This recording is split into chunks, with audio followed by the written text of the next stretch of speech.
Hello बच्चों, your JEE Guru channel पर आप सभी का स्वागत है। आज क्वेश्चन ऑफ द डे में हम लोग इस प्रॉब्लम को सॉल्व करेंगे जिसमें हमें बोला गया है let f x is equal to minimum of greatest integer of x minus one comma greatest integer of x minus two comma greatest integer of x minus three so on up to greatest integer of x minus ten. F x की value इनमें से किसी की minimum value है। इनमें से ये x minus one से ग्रेटेस्ट इंटीजर का लेंगे, एक्स माइनस टेन तक ग्रेटेस्ट इंटीजर दिया हुआ है। Where box of t denotes the greatest integer less than equal to 2, ये तो हमें पता ही है। देन डेफिनेट इंटीग्रेशन 0 से 10 f x d x plus 0 से 10 डेफिनेट इंटीग्रेशन एफ एक्स का whole square d x plus definite integration from limit 0 to 10 mod of x f x d x is equal to.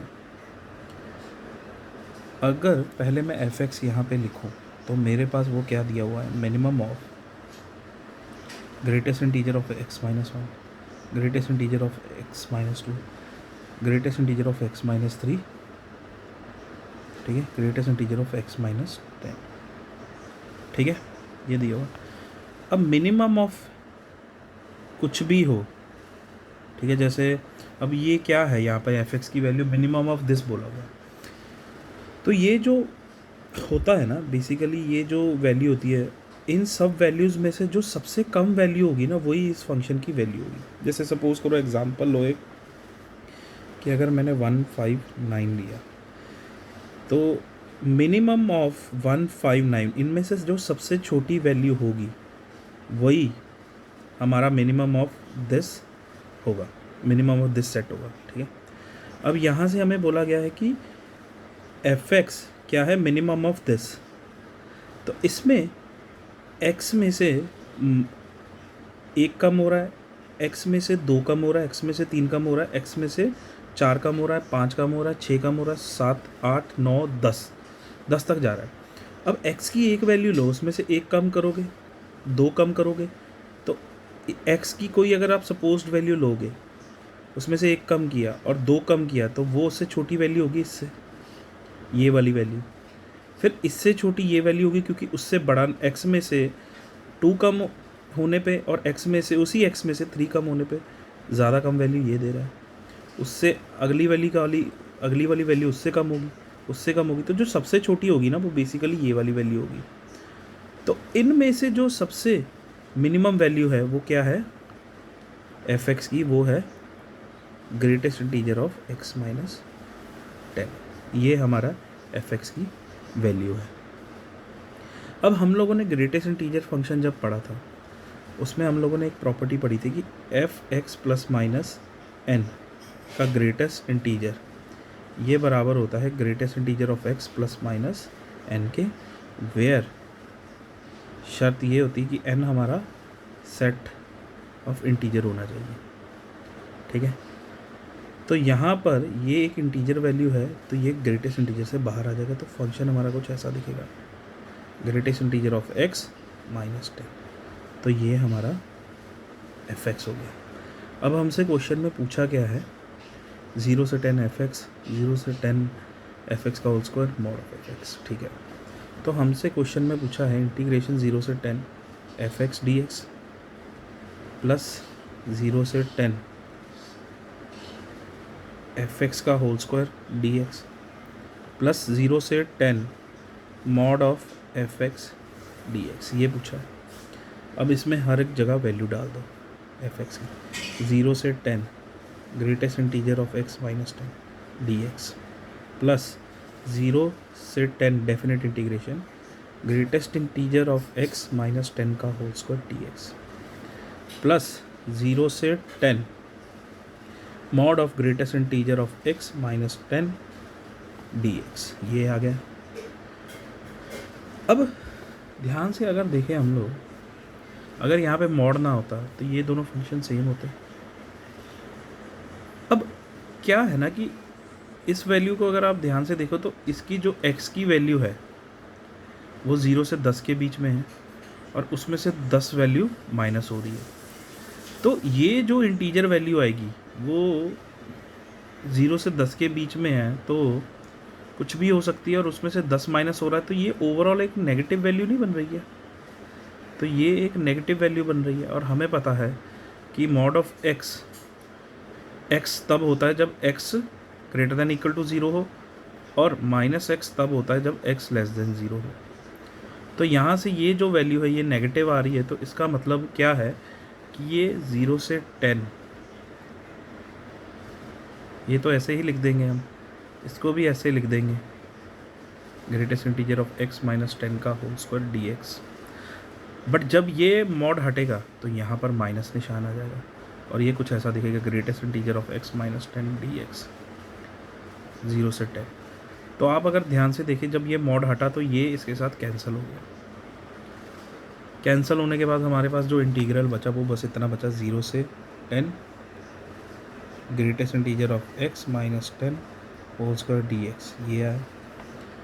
अब इसको मैं क्या करूँगा, intervals में छोटे छोटे में ब्रेक कर दूंगा, क्योंकि हर दो कंसेक्यूटिव इंटीजर्स के बीच में ग्रेटेस्ट इंटीजर ऑफ x की वैल्यू अलग होगी। तो 0 से 1 greatest integer of x minus 10 का whole square d x, plus 1 से 2 greatest integer of x minus 10 का स्क्वायर डी एक्स, प्लस 2 से 3 greatest integer of x minus 10 का स्क्वायर डी एक्स, प्लस 3 से 4 greatest integer of x minus 10 का square d x, ठीक है, plus 4 से 5 greatest integer of x minus 10 का whole square d x, plus so on, ये ऐसे 9 से 10 तक जाएगा, greatest integer of x minus 10 का होल स्क्वायर डी एक्स, ठीक है। अब हमें पता है 0 से 1 के बीच में बॉक्स ऑफ x की वैल्यू 0 हो जाती है, यहाँ पे 1 हो जाएगी, ठीक है, यहाँ पर 2 हो जाएगी, यहाँ पर 3 हो जाएगी, यहाँ पर 4 हो जाएगी, ठीक है, सो ऑन ऐसे आगे वैल्यूज़ आती जाएंगी हर इंटरवल में, और यहाँ पर ये वैल्यू 9 हो जाएगी।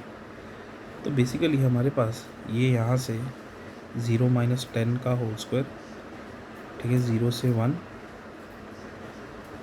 डी एक्स आएगा, प्लस 1 से 2 1 माइनस 10 का होल स्क्वायर डी एक्स आएगा, प्लस 2 से 3 2 माइनस 10 का होल स्क्वायर डी एक्स आएगा, प्लस 3 से 4 3 माइनस 10 का होल स्क्वायर डी एक्स आएगा, प्लस 4 से 5 4 माइनस 10 का होल स्क्वायर डी एक्स आएगा। सो ऑन ऐसे वैल्यूज़ जाती जाएंगी, ठीक है, और लास्ट में हमारे पास 9 से 10, ठीक है, ये 9 माइनस 10 का होल स्क्वायर डी एक्स होगा। अब अगर आप ध्यान से देखिए तो ये माइनस 10 का स्क्वायर 10 का स्क्वायर होगा, 1 माइनस 10 माइनस 9 उसका होल स्क्वायर 9 का स्क्वायर होगा, 2 माइनस 8 का होल स्क्वायर 8 स्क्वायर होगा। ये सारे जब अब कांस्टेंट हैं तो सारे स्क्वायर्स, यहाँ पर भी ये -7 का स्क्वायर बन रहा है, -6 का स्क्वायर, आगे -5 का स्क्वायर माइनस, तो ये जो सारे हैं ना ये इंटीग्रेशन से बाहर आ जाएंगे। तो अंदर हमारे पास जैसे ये बचेगा dx बचा, उसकी इंटीग्रेशन x होगी, हर एक इंटीग्रेशन में ऐसा ही होगा। तो यहाँ से मेरे पास 10 स्क्वायर x 2 से 1 9 स्क्वायर x 3 से, एक मिनट यहाँ पे थोड़ी सी मिस्टेक हो गई है, यहाँ पे लिमिट 0 से 1 आएगी, यहाँ पे 0 यहाँ पे 1, इसको रब करके सही लिख देता हूँ, यहाँ पे 1 से 2, यहाँ पे 0 से 1, ठीक है, 8 स्क्वायर x 3 से 2 7 स्क्वायर, ठीक है, x 4 से 3, सो ऑन अप टू ऐसे 1 स्क्वायर, ठीक है, x 9 to 10। तो अब ये सबकी वैल्यू 1 आ रही है, क्योंकि 1 माइनस 0 1 होगा, ठीक है, यहाँ से 2 माइनस 1 हमारे पास 1 होगा, 3 माइनस 2 1 होगा, सबकी वैल्यू क्या आ रही है, इसकी भी वैल्यू 1 आ रही है, इसकी भी वैल्यू 1 आ रही है, इसकी भी वैल्यू 1 आ रही है, इसकी वैल्यू 1 आ रही है, इसकी वैल्यू 1 आ रही है। तो जब ये सारे 1 इन स्क्वायर्स के साथ मल्टीप्लाई होंगे तो हमारे पास ना जो बचेगा लास्ट में नंबर्स का स्क्वायर कुछ ऐसा बचेगा।